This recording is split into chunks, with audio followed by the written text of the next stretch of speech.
मर गया मसूद अजहर, कब्र पर फूट फूट कर रोए मुनीर शहबाज। मसूद अजहर मारा गया है। आज ये सवाल हर कोई पूछ रहा है, क्या उसकी कब्र पर शहबाज और मुनीर गए, जिसकी तस्वीर पाकिस्तान ने छुपाई। पाकिस्तान में सक्रिय आतंकी संगठन जैश ए मोहम्मद के सरगना मसूद अजहर को लेकर इन दिनों रहस्य बना हुआ है, जिसका पर्दाफाश आज हम करेंगे और खोलेंगे कच्चा चिट्ठा मसूद अजहर का कि वो कैसे तिल तिल मरा या इस वक्त वो जहन्नुम में है, क्योंकि उसने इतने कुकर्म किए कि वो इतनी आसानी से कब्र में चैन की नींद नहीं सो सकता।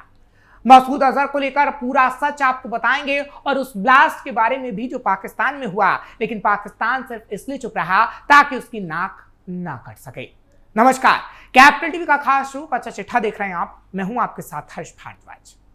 पाकिस्तान में एक्टिव आतंकवादी संगठन जैश ए मोहम्मद का सरगना मसूद अजहर मारा गया है, या फिर वो जिंदगी और मौत के बीच जूझ रहा है।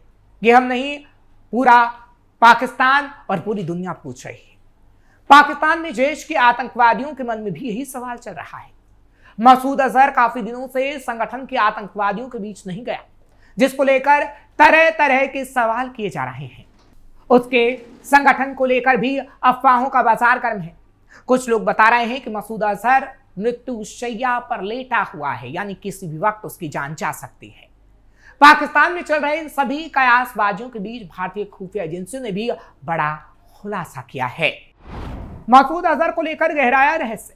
दरअसल आतंकी संगठन जैश ए मोहम्मद के प्रमुख मसूद अजहर को लेकर रहस्य लगातार गहराता जा रहा है। संगठन के अंदर ही उनके ठिकाने और स्वास्थ्य को लेकर सवाल उठने लगे हैं, जिससे कैडरों में बेचैनी और असमंजस की स्थिति पैदा हो गई है। सूत्रों के मुताबिक संगठन के भीतर यह चर्चा तेज है कि मसूद अजहर की हालात काफी गंभीर है और जीवन के अंतिम चरण में कभी भी मर सकता है। हालांकि जैश ए मोहम्मद का शीर्ष नेतृत्व इन अफवाहों को लगातार खारिज कर रहा है और अपने कैडरों से संयम बनाए रखने की अपील कर रहा है। दूसरी ओर भारतीय एजेंसियों का कहना है कि अजहर की हालात काफी नाजुक है, लेकिन वो किसी जानलेवा स्थिति में नहीं है। बताया जा रहा है कि वो शारीरिक रूप से कमजोर हो गया है, मानसिक रूप से काफी परेशान है और इसी वजह से वो मृत्युशैया पर है। मसूद अजहर के बारे में क्यों छुपाई जा रही जानकारी? खुफिया सूत्रों के मुताबिक संगठन का शीर्ष नेतृत्व जानबूझकर मसूद अजहर को सार्वजनिक रूप से सामने नहीं आने दे रहा। इसका कारण यह बताया जा रहा है कि उसकी मौजूद हालात को कैडरों से छिपाया जा सके। एक अधिकारी के मुताबिक नेतृत्व नहीं चाहता कि कार्यकर्ता उन्हें इस स्थिति में देखें, यानी आतंकी संगठन के वो तमाम गुर्गे जो हाफिज से मिलना चाहते हैं, और इससे अब उनका मनोबल टूटता जा रहा है जब हाफिज उन लोगों से नहीं मिल रहा। सूत्रों ने यह भी संकेत दिया है कि हाल ही में हुए ऑपरेशन सिंदूर के दौरान अजहर ने अपने कई परिजनों को खो दिया, जिससे वो गहरे सदमे में हैं। बताया जा रहा है कि इसके बाद से उन्होंने संगठन के सदस्यों से मिलना जुलना सार्वजनिक रूप से बंद कर दिया। अजहर बीमार है, कभी भी उसकी मौत हो सकती है, इसलिए वो किसी से मिलना नहीं चाहता। पहले जहां अजहर नियमित रूप से कैडरों को संबोधित किया करता था, भारत के खिलाफ जहर उगला करता था, युवाओं को कट्टरपंथ की ओर ढकेलता था, अब सिलसिला पूरी तरह थम सा गया है। हाल के महीने में हुए भर्ती सदस्यों से अन्य टॉप टेररिस्ट ही संवाद कर रहे हैं, हाफिज या मसूद नहीं, जिससे संगठन के अंदर काफी असंतोष बढ़ गया है और बताया जा रहा है कि वो मृत्युशैया पर है या किसी भी मिनट मर सकता है। इंटेलिजेंस ब्यूरो के एक अधिकारी के मुताबिक ये पहली बार है जब अजहर कमजोर नजर आ रहा है। उसके जोशीले भाषण और आक्रामक रणनीतियां ही उसकी पहचान थी, लेकिन अब वो सब जगह से गायब है। इसके बाद कहा जा रहा है कि वो बीमार है या फिर मारा गया है। सूत्रों के मुताबिक अजहर के स्वास्थ्य को लेकर नियमित रूप से प्रार्थनाएं, सभाएं की जा रही हैं, जिससे खुलासा हुआ कि वो बीमार है। इन सभी सभाओं की बढ़ती संख्या ने उसके स्वास्थ्य को लेकर अफवाहों को और हवा दे दी है। संगठन के कई सदस्य मानते हैं कि शीर्ष नेतृत्व उनसे कोई बड़ी बात छिपा रहा है कि या तो बहुत बीमार है या फिर मर चुका है, लेकिन पाकिस्तान इस बात को सामने आने नहीं देना चाहता। जैश में नए आतंकवादियों के आने की प्रक्रिया धीमी, और तो और बताया यह भी जा रहा है कि फिलहाल जैश ए मोहम्मद में भर्ती प्रक्रिया जारी है, लेकिन बहुत सीमित स्तर पर। पहले जहां अजहर खुद नए सदस्यों से मिलकर उनका उत्साह बढ़ाता, मनोबल बढ़ाता और भारत के खिलाफ जहर उगलता, अब ऐसा नहीं हो रहा है। इससे नए और पुराने दोनों तरह के कैडरों में निराशा देखने को मिल रही है। सूत्रों के मुताबिक कुछ समय तक संगठन के पुराने वीडियो और ऑडियो संदेशों के जरिए स्थिति को संभालने की कोशिश हो रही है, लेकिन अब संगठन आज चाहता है कि हाफिज सईद या फिर अजहर मसूद खुद संबोधित इन आतंकवादियों को करें। अब संगठन के लिए मुश्किल होता जा रहा है कि कैसे उसे संभाला जाए, क्योंकि अब आतंकियों का आका या तो नहीं रहा या फिर मृत्युशैया पर लेटा है या फिर इतना बीमार है कि किसी भी समय उसकी मौत हो सकती है, जिस स्थिति को सार्वजनिक नहीं किया जा रहा। मसूद अजहर आखिरी बार कहां देखा गया? पहलगाम हमले के बाद मसूद अजहर बहावलपुर में था। ऑपरेशन सिंदूर के बाद उसे गिलगित बाल्टिस्तान ले जाया गया, जो उसके पुराने ठिकाने से करीब 1200 किलोमीटर दूर है। वो जुलाई 2025 में स्कुर्दू में करीब 20 दिन रहा, जहां उसे 2 अलग अलग मस्जिदों में रखा गया। इसके बाद उसे एक प्राइवेट गेस्ट हाउस में भी रखा गया। पाकिस्तान के पूर्व विदेश मंत्री बिलावल भुट्टो ने कहा था मसूद अजहर अफगानिस्तान चला गया। बाद में मसूद अजहर को स्कुर्दू में देखा गया था। उसके बाद से मसूद अजहर कहां है किसी को कुछ पता नहीं, और अब खबरें हैं या तो मर गया या फिर बहुत बीमार है और मरने वाला है।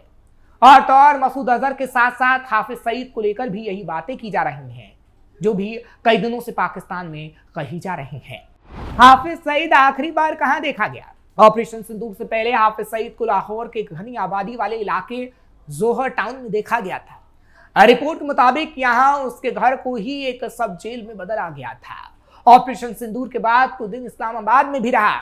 पाकिस्तान का दावा है कि हाफिज सईद टेरर फाइनेंसिंग के मामलों में 2019 से 46 साल की जेल की सजा काट रहा है, लेकिन फरवरी 2025 तक उसे सार्वजनिक तौर पर 20 से ज्यादा बार देखा गया। पाकिस्तान दिखावे के लिए उसे जेल में रहने की बात कहता है, जबकि वो कई बार पाकिस्तान में खुलेआम घूमता देखा गया, लेकिन वो भी कई दिनों से पाकिस्तान में नजर नहीं आ रहा। मसूद अजहर और हाफिज सईद अभी कहां हैं? इंटेलिजेंस रिपोर्ट के मुताबिक दोनों आतंकी सरगनाओं को रावलपिंडी, कराची और लाहौर के बीच कई बार शिफ्ट किया गया है। आईएसआई दोनों को अलग अलग सेफ हाउस में लगातार शिफ्ट करती रहती है। इंटरनेशनल प्रेशर के बावजूद दोनों आईएसआई और पाकिस्तान सरकार के संरक्षण में ही है, लेकिन भारत के खौफ की वजह से छिपे हैं। भारतीय सुरक्षा एजेंसियां दोनों पर नजरें गाड़ी हैं, लेकिन अब खबरें उसकी मौत की आ रही हैं, लेकिन इसकी ना तो कोई आधिकारिक पुष्टि है और ना ही कोई पुख्ता जानकारी। पाकिस्तान में ब्लास्ट और गोलीबारी। चलिए तो बात इन आतंकियों की हुई, अब पाकिस्तान में हुए ब्लास्ट और गोलीबारी की खबर भी आपको देते हैं। दरअसल पाकिस्तान के बलूचिस्तान प्रांत में सेना और बलोच विद्रोहियों में भीषण गोलीबारी हुई। स्थिति ये दिखी कि सैन्य अभियानों के बीच खरान, खुजदार और मस्तूम सहित कई जिलों में हिंसा से विद्रोह और बढ़ गया। सेना विद्रोहियों में सशस्त्र झड़पों के बीच बड़ी संख्या में आम नागरिक हताहत हुए। हालांकि सीमित पहुंच के कारण इन खबरों पर पाकिस्तानी सेना और सुरक्षा बल अभी खामोशी बनाए हैं, जबकि खारान में नया सैन्य अभियान शुरू होने का दावा पाकिस्तान कर रहा है और विद्रोहियों को मारने की बात भी, और कहा गया कि इसके लिए एक बड़ा ऑपरेशन शुरू किया गया। लेकिन बलूचिस्तान के विद्रोहियों ने साफ कर दिया है कि किसी भी ऑपरेशन को बर्दाश्त नहीं किया जाएगा, कि इससे पहले जो सेना यानी पाकिस्तानी सेना और विद्रोहियों के बीच जो झड़प देखने को मिली है, उसमें बलूचिस्तान के कई आम नागरिक मारे गए हैं, और अब उसका बदला बलूचिस्तान लेकर रहेगा, यानी बलूच विद्रोही लेकर रहेंगे।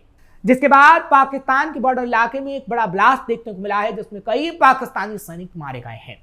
हालांकि पाकिस्तान इसको भी छिपाता नजर आ रहा है, यानी कहा जा सकता है कि पाकिस्तान के अंदर इस वक्त जो भी घट रहा है उसे पाकिस्तान छिपा रहा है, क्योंकि इस तस्वीरों से पाकिस्तान की नाक कटते हुए नजर आ रही है। इसलिए इस वक्त ना हाफिज, ना ही मसूद अजहर और ना ही इस ब्लास्ट के बारे में किसी को जानकारी मिल पा रही है। लेकिन इस वक्त सोशल मीडिया का जमाना है, कहीं ना कहीं से जानकारी आती है और पाकिस्तान की फद पिट जाती है, उसका कच्चा चिट्ठा खुल जाता है। आपको ये खबर कैसे लगी कमेंट सेक्शन में जरूर बताएं। खबर को लाइक शेयर करें, कैपिटल टीवी को सब्सक्राइब करना मत भूलिएगा।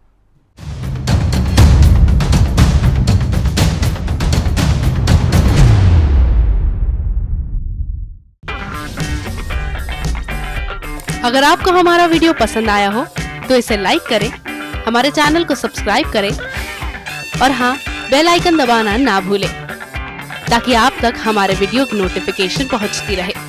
आप अपना सुझाव हमें कमेंट बॉक्स में दे सकते हैं। हमारे साथ जुड़ने के लिए शुक्रिया।